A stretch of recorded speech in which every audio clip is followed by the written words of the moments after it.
에스겔서 36장 1절로 15절까지 말씀입니다. 다 같이 한 목소리로 봉독하시겠습니다. 인자야, 너는 이스라엘 산들에게 예언하여 이르기를, 이스라엘 산들아, 여호와의 말씀을 들으라. 주 여호와께서 이같이 말씀하시기를, 원주들이 내게 쇠하여 말하기를, 아하, 옛적 높은 곳이 우리의 기업이 되었도다 하였느니라. 그러므로 너는 예언하여 이르기를, 주 여호와께서 이같이 말씀하시기를, 그들이 너희를 황폐하게 하고 너희 사방을 삼켜 너희가 남은 이방인의 기업이 되게 하고 사람의 말거리와 백성의 비방거리가 되게 하였도다. 그러므로 이스라엘 산들아, 주 여호와의 말씀을 들을지어다. 산들과 맷뿌리들과 시내들과 골짜기들과 황폐한 사막들과 사막에 남아있는 이방인들의 노략거리와 조롱거리가 된 버린 성읍들에게 주 여호와께서 이같이 말씀하셨느니라. 주 여호와께서 이같이 말씀하시기를, 내가 진실로 또 맹렬한 질투로 남아있는 이방인과 에돔 온 땅을 쳐서 말하였노니, 이는 그들이 심히 즐거워하는 마음과 멸시하는 심령으로 내 땅을 빼앗아 노략하여 자기 소유를 삼았습니다. 그러므로 너는 이스라엘 땅에 대하여 예언하되, 그 산들과 맷뿌리들과 시내들과 골짜기들에 관하여 이르기를, 주 여호와께서 이같이 말씀하시기를, 내가 내 질투와 내 분노로 말하였더니 이는 너희가 이방의 수치를 당하였음이라. 그러므로 주 여호와께서 이같이 말씀하시기를, 내가 맹세하였은즉 너희 사방에 있는 이방인이 자신들의 수치를 만드시 당하리라. 그러나 너희 이스라엘 산들아, 너희는 가지를 내고 내 백성 이스라엘을 위하여 열매를 맺으리니 그들이 올 때가 가까이 이르렀음이라. 내가 돌이켜 너희와 함께하리니 사람이 너희를 갈고 심을 것이며, 내가 또 사람을 너희 위에 많게 하리니 이들은 이스라엘 온 족속이라. 그들을 성읍들에 거주하게 하며 빈 땅에 건축하게 하리라. 내가 너희 위에 사람과 짐승을 많게 하되 그들의 수가 많고 번성하게 할 것이라. 너희 전 지위대로 사람이 거주하게 하여 너희를 처음보다 낮게 대우하리니 내가 여호와인 줄을 너희가 알리라. 내가 사람을 너희 위에 다니게 하리니 그들은 내 백성 이스라엘이라. 그들은 너를 얻고 너는 그 기업이 되어 다시는 그들이 자식들을 잃어버리지 않게 하리라. 주 여호와께서 이같이 말씀하셨느니라.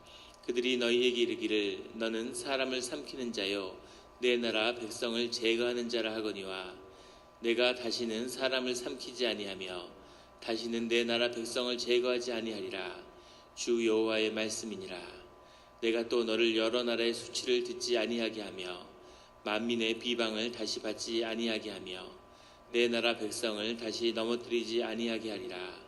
주 여호와의 말씀이니라 하셨다 하라. 다 같이 묵상 기도를 드리겠습니다.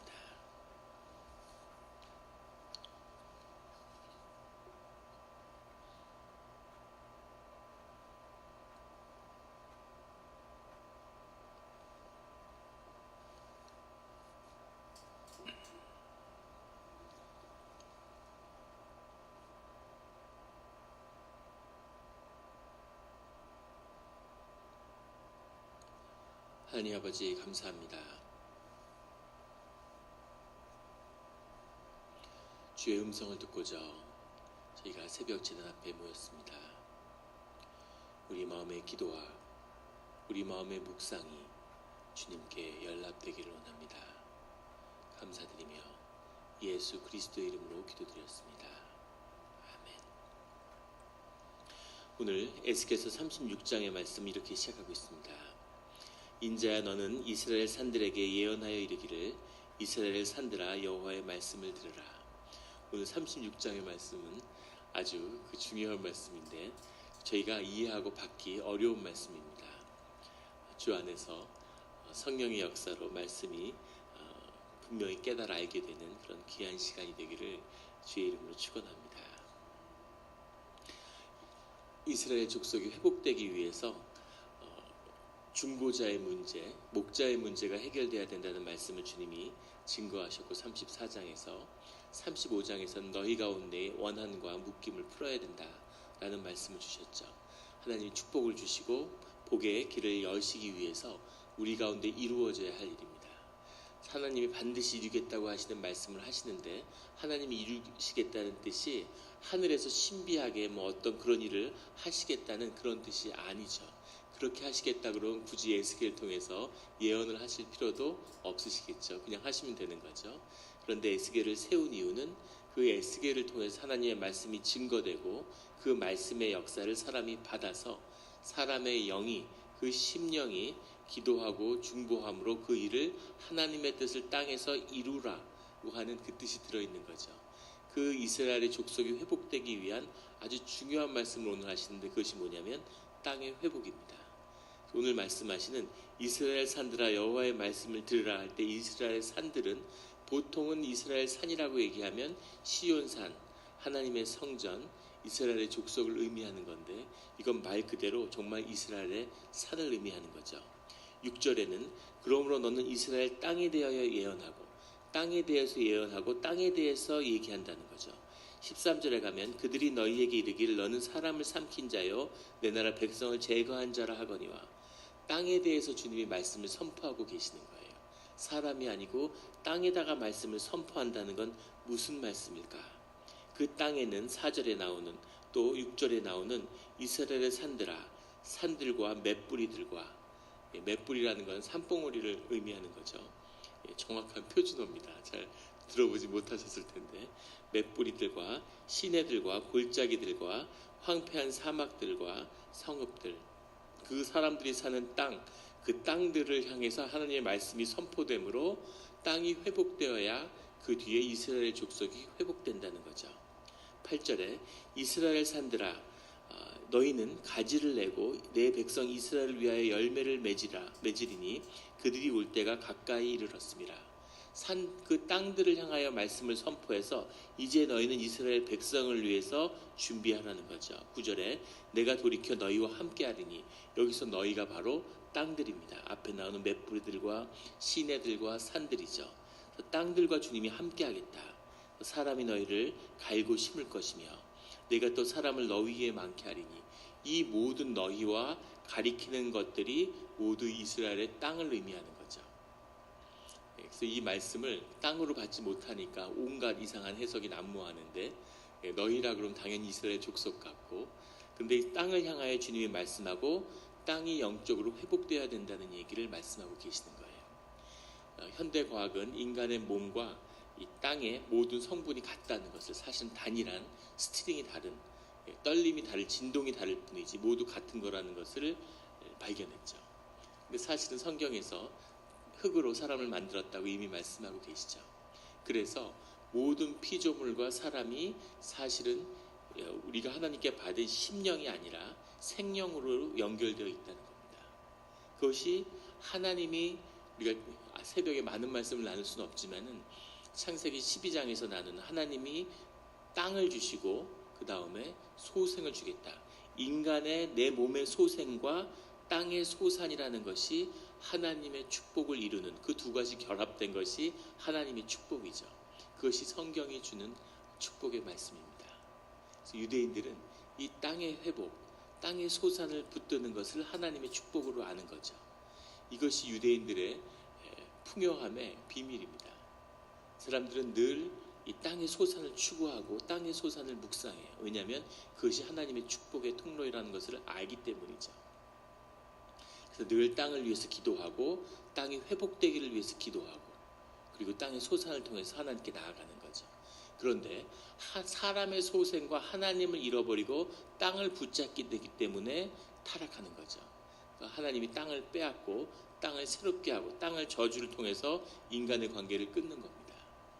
원래 에덴 동산에 있었을 때 완성된 사람의 삶이라는 것도 에덴 동산과 사람의 삶이 결합되어 있는 거죠.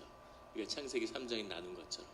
그래서 하나님의 징계가 임했을 때 그 벌을 어떻게 누렸냐면 벌을 누리던 표현이 이상한데 벌을 어떻게 받았냐면 그 에덴 동산을 잃어버리고 땅과 사람이 분리된 거죠.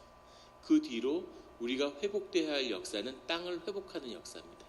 아브라함을 통해서 하나님이 새로운 역사를 시작하신다는 건 이제 에덴 동산과 같은 너희의 삶을 담을 수 있는 새로운 땅을 주시는 거죠. 그래서 그 땅이라고 하는 땅의 축복이라는 것이 성경의 핵심적인 거죠. 유대인들은 그 땅에 자신에게 준 기업에 이 땅이라는 것이 세 가지 의미가 쓰이는데, 하나는 에레츠라는 표현, 창세기에 나오는 표현이죠. 또 하나는 오늘 나오는 아다마라고 하는 표현입니다.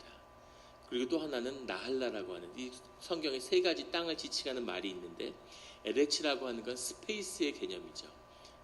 하늘과 땅 이렇게 비유할 때 그런 공간을 만들었다는 그런 의미가 있는데, 아다마라고 하는 건 흙인데 피플드 랜드라고 이렇게 영어에는 해석을 해요. 사람이 살고 있는 땅, 흙, 농지 이런 거죠. 이 가나안 땅이 이렇게 있으면 동부가 산악지대니까 비가 내리면 겨울에 집중적인 비가 겨울에 내리니까 그 비를 타고 땅들이 흘러내리는 거죠. 그 땅이 쌓인 것은 그 충족토가 이 가나안의 땅을 이루고 있다고 합니다. 땅의 색깔이 붉대요. 가보지 못했지만 그 붉은 땅 충족토인 거죠. 그것을 로마 시대에는 테라로사라고, 붉은 땅이라고 이렇게 불렀던 거죠. 그래서 복지고 아주 그 풍요의 땅이고, 거기다가 농사를 하면은 이제 농사가 잘 되는 거죠. 근데 그 땅에 생기가 있어 땅이 소산을 내고 그 땅의 회복으로 인해서 사람이 복을 누린다고 하는 겁니다. 그런데 그 땅을 회복시키는 일들을 사람이 해야 된다는 거죠.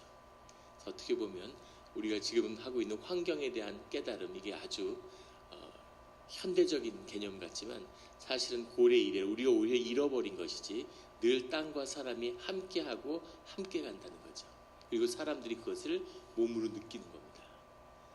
사람들이 황토집을 지어서 이렇게 하고, 모래놀이 치료를 하는 사람들, 모래로 심리 치료를 하는 사람들은 좋은 모래와 좋은 흙을 구하기 위해서 계속 돌아다니죠. 흙이 좋아야 사람의 영이 회복된다는 것을 아는 거죠. 그리고 어떤 사람도 모래에 가서 흙에서, 바닷가에 가면 다 좋아하잖아요. 흙을 가지고 놀면 사람들의 심령이 회복되는 것을 경험하게 되죠. 풍수 같은 것, 풍수의 의미, 아마 이 이스라엘이 얘기하는 이 땅의 의미를 가장 잘 보여주는 게 아마 우리 동양에 흐르는 풍수 같아요. 이스라엘도 동양에 속해 있지만 그 풍수 같은 걸 보면 사람이 땅의 기운을 느낀다는 거죠. 그 땅의 기운이 사람에게 영향을 미치기 때문에 자기에게 맞는 축복의 땅을 찾아야 된다는 거죠. 양택을 추구하든 음택을 추구하든 땅의 영향을 사람이 받는다는 것을 아는 겁니다. 예전에 제가 섬기던 교회에 한 40가정이 세탁소를 하셨어요. 그러니까 세탁교회라고 부르고 정말 다 세탁소를 하셨는데, 근데 그 중에 한 장로님이 세탁소를 하시는데 그걸 하는 분들이 얘기하는 거예요. 그분의 그 세탁소 가게가 다른 모든 분을 다 합친 것보다 매출이 많답니다. 다들 신기해하는 거예요. 어떻게 그렇게 장사가 잘 될까? 근데 그 장로님한테 물어봤죠. 어떻게 그런 가게를 얻으셨냐고. 그러니까 그분이 사실은 그 큰 쇼핑몰이 있어 여러 군데에서 가게를 했는데, 쇼핑몰이 아무리 커도 되는 데만 된다는 거죠. 그 안에서 신기하다고. 그래서 거기가 되는 곳이라는 걸 알았다는 거예요. 그래서 매일 퇴근하면서 그 앞에 무릎 꿇고 이 가게를 달라고 2년을 기도하셨다고 그러더라고요. 그래서 그 가게를 얻었다고 이런 간증을 하시는 걸 들은 적이 있어요. 그러니까 그런 거죠. 그래서 그것을 하나님이 주시는 땅의 소산인 거죠. 그 반대도 있습니다. 예전에 한국에 있을 때 한 집사님이 찾아왔는데, 예전에 한번 나눈 적이 있는 것 같은데, 그분이 그래서 기업을 하는데 아마 이름을 대면 알 정도로 아주 크게 기업이 크게 일으켰던 분인데, 그 기업이 아주 잘 되는 거죠. 그러니까 무슨 평창동인가 거기 동네 부자들이 사는 동네 집이 하나 나왔는데, 재벌들이 살던 집 한 집인데 되게 싸게 나왔다는 거예요. 그래도 몇십억을 하던, 예전에 20년 전인데도. 근데 그 집을 이분이 이제 살려고 그러는데 거기 들어가는 사람마다 망해 나가는 거죠. 근데 이분이 자신만만한 거죠. 그래서 그런 데 들어가야지 된다 이러면서, 우리가 목사님이 그걸 말리시는 거예요. 그래서 되겠냐, 거기 굉장히 안 좋다던데. 이분이 우리가 크리스찬인데 두려울 게 뭐가 있냐고 큰 소리를 꽝 치시더라고요.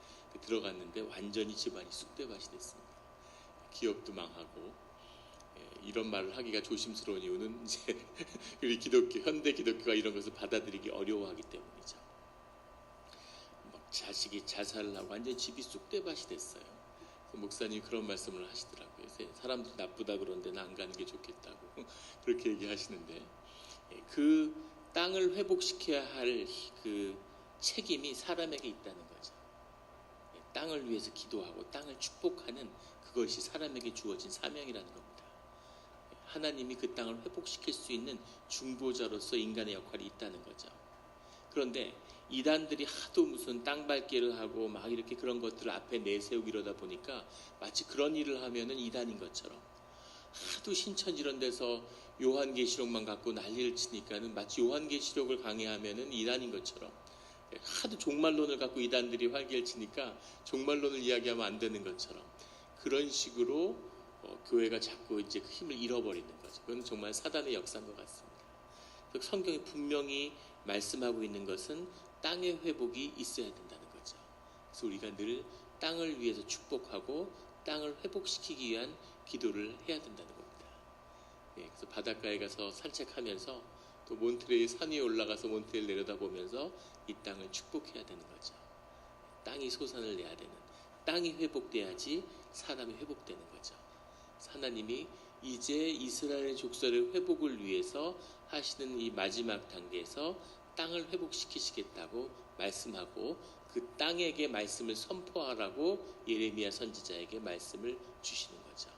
예레미야 선지자가 땅을 향해서 이제 너희 땅이 회복되었다 이렇게 말씀하고 있는 겁니다. 15절에 가면 내가 또 너를 여러 나라의 수치를 듣지 아니하게 하며 만민의 비방을 다시 받지 아니하게 하며 내 나라 백성을 다시 넘어뜨리지 아니하게 하리라. 이제 너희 그 땅이 이제 사람을 삼키거나 사람을 쓰러뜨리는 땅이 아니라 이제 너희 땅에게 소산을 내라는 하나님의 말씀을 주셨기 때문에 그 소산으로 땅에 사는 자들을 풍족하게 할 것이다 이렇게 말씀하고 계시는 거죠. 미국이 2009년에 금융위기를 겪었는데 많은 경제 전문가들은 사실은 미국은 이미 2009년에 경제적인 관점에서는 망했다고 얘기합니다. 근데 미국이 정말 브레튼 우즈 협정으로 세계가 연합해서 미국 돈을 세계의 돈으로 쓰기로 했는데 미국 돈의 절반이 세계 외국에 나가 있죠. 미국이 잉크하고 종이값으로 얼마든지 재화를 만들어내는 그런 위치에 서 있습니다. 세계가 동의했기 때문에, 또 미국이 세계 평화를 위해 공헌했기 때문에 가능한 일이었죠. 근데 2009년에 금융위기가 오니까 미국이 망할 뻔했죠. 거의 사실상 망한 건데, 근데 미국이 총통화를 4배를 늘렸다고 합니다. 돈을 무제한으로, 양적 완화라고 해서 무제한으로 찍어낸 거죠. 그건 사실은 전 세계의 부를 강도질한 겁니다. 미국이 그걸로 살아남았죠. IMF 왔을 때 한국에는 고금리를 강요했는데 미국은 거의 제로금리를 만들어서 돈을 막 무차별적으로 살포한 거죠. 미국만이 할 수 있는 일인데, 왜냐하면 미국의 달러가 세계로 돌기 때문에 미국 안에 인플레가 없는 거죠. 그런데도 인플레가 올까봐 벌벌 떨었는데 그래도 미국 인플레가 오지 않고 이 위기를 넘어간 거죠. 이 위기를 넘어가게 해준 가장 큰 공로자는 사실은 달러가 아니라 미국에서 그 센지 오일이라는 게 터졌기 때문입니다. 미국이 쓰는 석유의 3분의 1을 수입했는데 지금은 미국이 완전히 다 쓰고도 지금 센지 오일을 해외에 수출하고 있죠. 땅이 오일을 내기 시작한 거죠. 물론 그걸 발견하고 쓸 수 있는 기술이 생겨난 거지만, 사람의 역할도 있었지만, 땅이 그 소산을 내니까, 그러니까 이것이 다시 살아난 거죠. 이 거대한 경제가, 거대한 국가가 그 땅의 소산으로 먹고 사는 거죠. 지금도 마찬가지고, 조금만 기후가 나빠져서 캘리포니아 중부지방의 소출이 한번 흔들리면 미국이 아니라 세계 경제가 흔들흔들하죠. 그런 것처럼 여전히 사람의 삶은 깊이 땅에 뿌리 내리고 있다는 겁니다. 그 축복의 근원이 땅에 있음을, 이 땅이라는 것은 단순히 물리적인 땅을 의미하는 것은 아니죠. 영적으로 연결되어 있고 사람에게 힘을 주고 생명을 돋우는, 그래서 같이 축복을 누리는 그 땅입니다. 또 이것은 나할라라고 하는 의미, 기업이라는 의미로도 해석하죠. 기업으로 봤는데 원래 의미는 땅이죠. 그것을 인간이 경영하고 다스릴 때 그것이 축복의 근원이 되는, 우리가 하는 비즈니스나 우리의 삶의 터전이 우리의 땅이 될 수 있는 거죠. 그것을 위해 기도하고 그것을 통해서 하나님의 축복의 문을 열라는 겁니다. 그것만을 붙잡기 때문에 그것이 길을 잃는 것인데, 그것을 외면하는 것도 그것도 빗나간 거죠. 우리 개신교회는 청교도주의를 어설프게 받아가지고 그런 나쁜 잔재가 남아 있어요. 예전에 섬기던 교회에서도 집사님 한 분이 비즈니스가 잘 돼요. 오일 체인지샵 이런 걸 하시는데 벤츠를 샀어. 근데 그 벤츠를 교회 안 몰고 오는 거죠. 그러다가 신방을 갔는데 벤츠가 있어서 차를 새로 사셨네. 그러니까는 화들짝 놀라셔서 원래는 살려고 그런 게 아닌데 뭐 이게 무슨 세금 때문에 무슨 뭐 차의 무게가 얼마 이상이 돼야지 뭐가 법인 소유가 되는데 막 이렇게 설명을 막 하시는 거예요. 그래서 제가 아니 벤츠를 사면 안 됩니까? 이렇게 물어보니까 그게 뭐 너무 막 죄스럽고 막 이렇게 얘기하시는 거예요. 뭐 가난한 자들이 있고 막 이렇게 자원하는 심령으로 기쁨으로 삶을 나누는 것을 하나님이 기뻐하시죠. 그런데 삶에 하나님이 주신 소산으로 그것을 기뻐하는 모습도 주님이 주신 것이니까 기쁨이죠. 그것을 누리지 못하고 죄수로하는 모습은 결코 하나님이 기뻐하는 모습도 아니고 자녀의 모습도 아니겠죠. 그래서 그 유대인들은 늘 자신의 그 비즈니스를 놓고 기도하고 돈을 묵상한다. 실제 유대 회당에 가면 영성 수련 같은 걸 하는데 돈을 묵상하는 프로그램이 있습니다. 놀랍죠. 근데 그런 것을 통해서 진실하게 사시는 하나님께 다가가는 거죠. 하나님을 잃어버리고 돈만 붙들기 때문에 결과적으로 문제인 것이지, 실제의 삶에서 하나님을 추구하고 하나님이 그 중심에 있다는 걸 받아들인다는 점에서는 그것이 믿음의 모습입니다. 늘 기도하며 삶의 진실한 실제를 부딪히고 삶의 모든 분야에서 하나님이 회복되는 그런 기도하는 주의 자녀가 되시기를 주의 이름으로 축원합니다. 같이 기도드리겠습니다.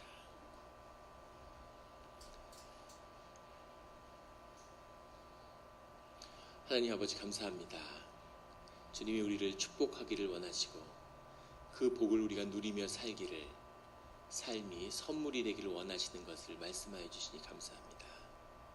주님, 우리가 세상에 속아서 마치 부를 추구하면 부만 추구하는 것처럼 또 그런 모습으로 살아가는 모습이 있었음을 주님이 아십니다. 또 마치 그것을 거부하는 것이 크리스천의 삶인 것처럼 왜곡된 그런 모습도 있었음을 주님이 아십니다. 하지만 주님은 우리에게 다스릴 권세를 주시고 땅을 차지하고 다스리라고 말씀하셨는데, 하나님 아버지, 그 책임 우리에게 있음을 우리가 늘 땅을 축복하며 땅을 회복시켜서 그 소산을 내는 황무지를 옥토로 바꾸는, 황무지를 주님으로 인해서 복지로 바꾸는 그 위에 하나님의 삶을, 그 풍성한 삶을 누리는 우리가 되기를 소원합니다. 주님, 기도의 문을 열어주시고 우리에게 땅이 회복되는 그 시간을 열어주시옵소서. 10년 가운데 모든 미움과 아픔을 끊어버리며 우리 가운데 예배자를 세우고 중보자로서 예수 그리스도를 높이며 우리가 땅을 늘 그 주 예수 그리스도의 이름으로 축복하는 그런 우리의 삶의 자리가 되게 하여 주시옵소서. 우리가 무엇을 해서가 아니라 우리의 생명을 내어줘서 먹고 사는 것이 아니라 주님의 소산이 풍성히 넘쳐서 먹어도 남는, 오병이어를 5,000명이 2만 명이 나누고도 광주리에 남는 것을 채우는 그런 풍성함이 삶에 넘치게 하여 주시옵소서. 그것을 위해 기도하는 이 새벽의 제단이 되기를 원합니다. 감사드리며 예수 그리스도 이름으로 기도드렸습니다.